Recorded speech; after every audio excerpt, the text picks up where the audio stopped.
नमस्कार, मैं हूं नीरज ठाकुर और आप देख रहे हैं 7C न्यूज़। आज के युवा खेल कूद की तरफ जो है वो उनका रुझान जो है वो कम होता जा रहा है। उसके रीज़न उसके पीछे ये है कि सरकार जो है, जो हमारी मौजूदा सरकारें होती हैं, जो सत्ता आसीन सरकारें होती हैं, वो जो खेल कूद के युवा जो खेल कूद में भाग लेते हैं, जो उनमें इंटरेस्ट रखते हैं, सरकार की तरफ से उनको कोई योगदान नहीं दिया जाता। आज मेरे साथ सरबजीत नाम के एक व्यक्ति हैं जिन्होंने सबसे पहले तो मैं दिखाऊं कि ये सामने आप टेबल पे देख सकते हैं। ये सारे मेडल्स जो हैं ये इन्होंने एथलीट्स और अपने हैंडबॉल में जो है वो जीते हैं और देश को भी रिप्रेजेंट किया है इन्होंने। ये दुबई तक भी ये अपनी गेम को लेके गए थे, भारत को उन्होंने रिप्रेजेंट किया था। बावजूद उसके सरकार की तरफ से जो है, चाहे वो केंद्र सरकार हो, चाहे वो पंजाब सरकार हो, उनकी तरफ से जो है इनको कोई भी योगदान जो है इनको नहीं दिया गया। मैं आज इनसे बात करूंगा और उनके जो ये करियर था इसके बारे में इन्होंने क्या सोच के जो ये खेल कूद में भाग लिया था, हिस्सा लिया था, क्या सोचा था और क्या हुआ उनके साथ। तो सबसे पहले तो मैं सरबजीत जी आपका बहुत बहुत धन्यवाद करता हूँ कि आप हमारे स्टूडियो में आए। जी जी, नमस्कार जी। सेवन सी न्यूज़ के सभी दर्शकों को मेरी तरफ से नमस्कार, आदाब, सलाम। और मैं रिक्वेस्ट करता हूँ सभी सेवन सी न्यूज़ के दर्शकों से और सभी लोगों से जो भी इस वीडियो को देख रहे हैं वो जितना ज़्यादा से ज़्यादा इसको शेयर कर सकते हैं और ज़रूर शेयर करें ताकि आपके बच्चे जो हैं वो ओलंपिक में, एशिया में इंडिया का नाम जो है वो रोशन कर सकें। सरबजीत जी, आपने जो अपना खेल कूद का ये स्टार्टिंग की थी, कौन से सन से शुरू की थी और कैसे आपके जहन में आया था कि मुझे खेल की तरफ जाना है, मुझे भारत को रिप्रेजेंट करना है, भारत के लिए गोल्ड लेके आना है? ये कैसे आपके जहन में ये चीज़ें आई थी सारी? 85-86 में मैंने हैंडबॉल शुरू किया था गुरदासपुर डीएवी हाई स्कूल से। और उसके बाद फिर मैंने आहिस्ता आहिस्ता आहिस्ता आहिस्ता ये प्रैक्टिस जो है वो जारी रखी है। और चलते चलते फिर मैं डिस्ट्रिक्ट लेवल पे खेला हूँ। सीनियर जूनियर हैंडबॉल जो चैम्पियनशिप होती रही है तो उसमें मैं पार्टिसिपेट करता रहा हूँ। फिर अचानक मेरी जो सिलेक्शन है वो स्पोर्ट्स विंग पठानकोट में हुई और वहाँ पे आके फिर मैंने और ज़्यादा ट्रेनिंग जो है वो ली है। और वहाँ 2 बार मैं नेशनल कैंप में आया हूँ और तीसरी बार फिर मैं नेशनल स्कूल खेलों में दिल्ली में जाके मैंने जो है वो अचीव किया है। और एयर चीफ मार्शल जो दिल्ली के लेफ्टिनेंट गवर्नर रहे हैं उन्होंने मुझे गोल्ड मेडल दिया था।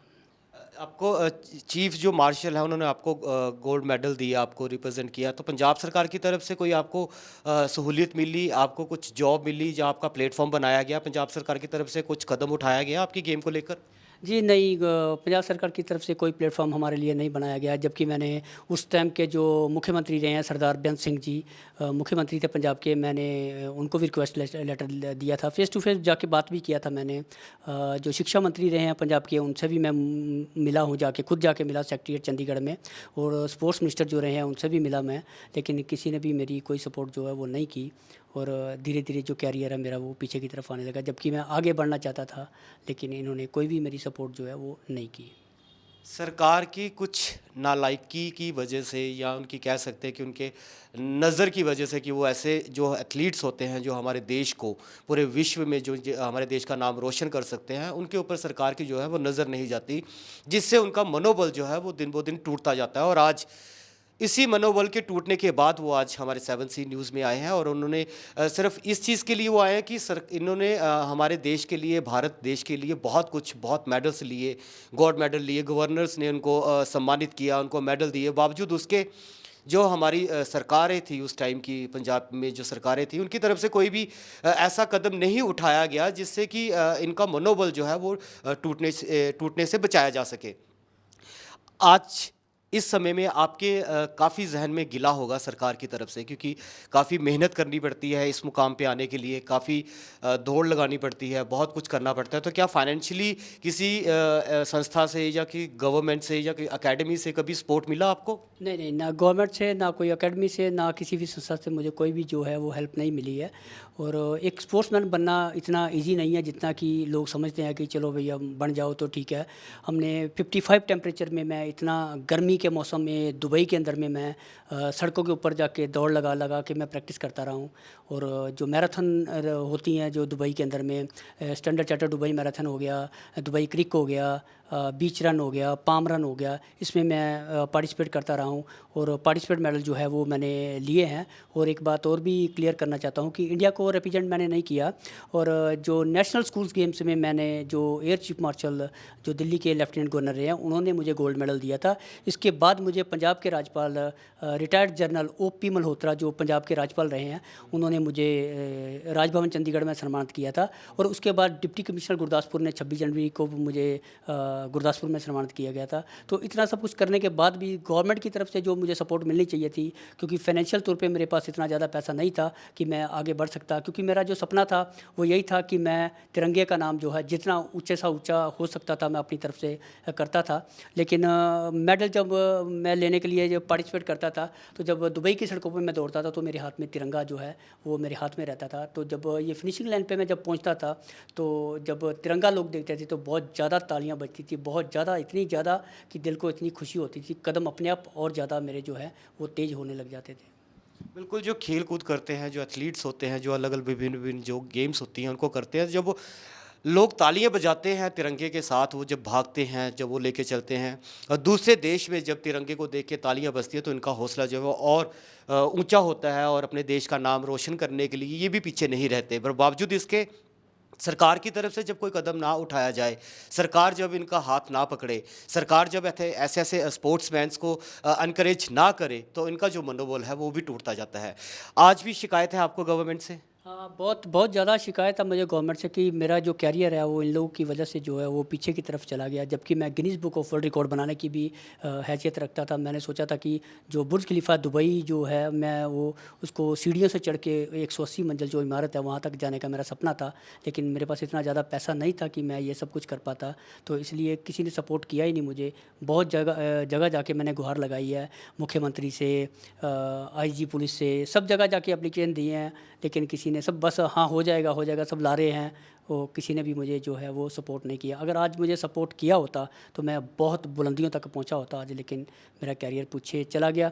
यही कारण है कि जो युवा हमारे हैं, गवर्नमेंट उनको कोई सपोर्ट नहीं कर रही है। हमारा जो यूथ है वो नशे की तरफ जा रहा है। आज देखो, आप अखबार उठा के देख लो, TV चैनल ऑन करके देख लो, जो युवा है वो कोई इंजेक्शन लगा के मर रहा है, कोई ये चिट्टा, जो कोई कुछ ऐसा नशे हैं जो जिसकी तरफ ये लोग जा रहे हैं। ये सरकार की नाकामी है, क्योंकि ये चीफ मिनिस्टर के अंदर में बहुत सारी पावर होती है कि वो ये चीज़ों को ख़त्म करे। लेकिन वो कर सकते हैं, लेकिन वो इस तरफ ध्यान नहीं देते हैं। बस इनको कुर्सी का लालच है, बस कि कुर्सी किसी तरह से मिल जाए, बस अपनी कुर्सी को बचाने में लगे रहते हैं। देश की सेवा के लिए कोई भी मंत्री जो है वो देश की सेवा के लिए आगे नहीं आ रहा, सब कुर्सी के पीछे भाग रहे हैं। और अगर ये लोग चाहें तो ये सब नशा जो है वो बंद हो जाएगा, क्योंकि नशे जो कर रहे हैं युवा वो बहुत पढ़े लिखे हैं। तो नशा इसलिए नशे की तरफ वो चले गए हैं क्योंकि उनको कोई सपोर्ट नहीं है, उनको कोई जॉब नहीं है। कोई भी जो पढ़ा लिखा व्यक्ति है उनको जॉब गवर्नमेंट नहीं दे रही है, वो लोग नशे की तरफ जा रहे हैं। किसी समय में आप अखबारों की सुर्खियों में रहते थे, सुर्खियों में जब भी आप मेडल्स जीत के आते थे, मैंने देखी हैं आपकी कटिंग्स काफ़ी देखी हैं जिसमें आप अखबारों की सुर्खियाँ थी, आप वो सुर्खियाँ ही रह गई। सरकार की तरफ से कोई कदम नहीं आपकी तरफ नहीं बढ़ाया गया, और आपने जब कोशिश की कदम बढ़ाने की सरकार की तरफ, तो आपको सिर्फ आश्वासन दिया गया।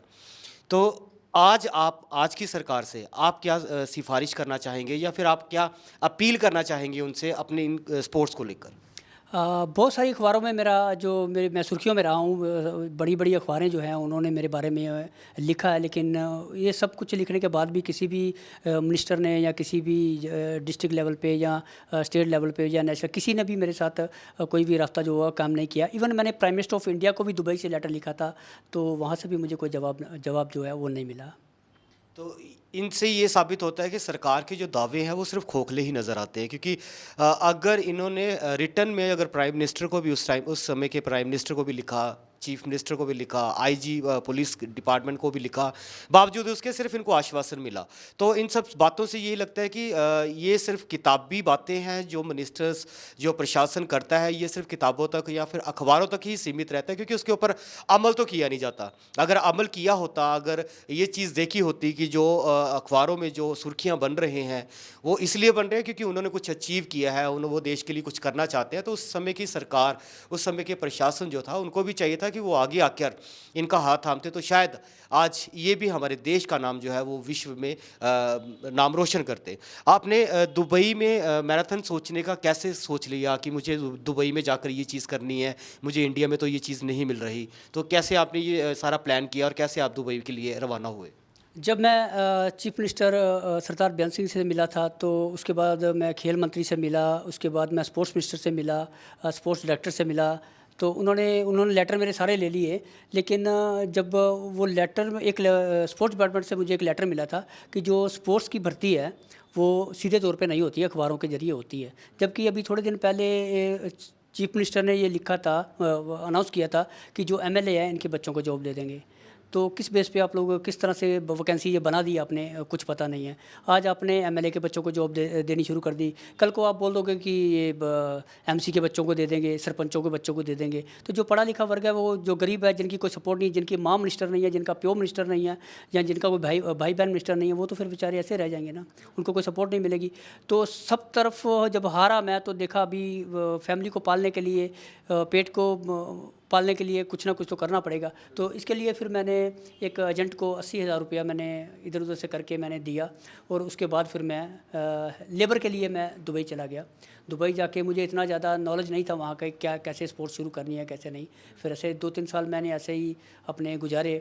तो उसके बाद किसी दोस्त ने मुझे बताया कि ऐसा यहाँ पे ओपन टूर्नामेंट जो होते हैं, वो मैराथन वगैरह जो होती हैं, आप उसमें पार्टिसिपेट कर सकते हो अगर आपके पास इतने सारा योग्यता है।